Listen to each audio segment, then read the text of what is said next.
welcome back to Suchoritar Rannaghar.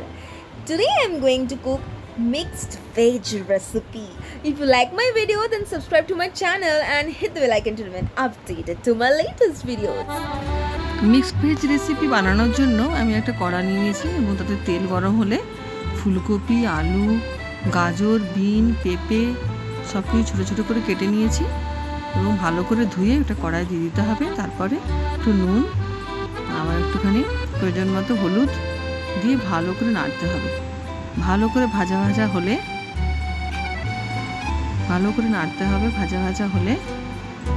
ভাজা ভাজা হয়ে গেছে। এরপরে আমি কিছুটা পোস্ত, চারমগজ এবং কাজু বাদাম বাটিয়ে রেখেছিলাম, সেটা দিয়ে দিতে হবে। বাটিটা ধুয়ে অল্প একটু জল দিয়ে দিতে হবে।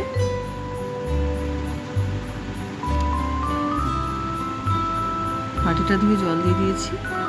এরপরে একটু ভালো করে নেড়ে তারপরে আমি একটু 1 চামচ লঙ্কা গুঁড়ো এবং 1 চামচ চিনি যতটা লাগবে দিয়ে দিতে হবে।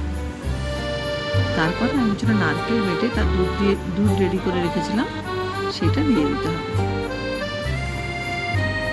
তারপর ভালো করে নেড়ে গরম মশলা দিয়ে ঘি দিয়ে দিলেই রেডি মিক্সড ভেজ রেসিপি।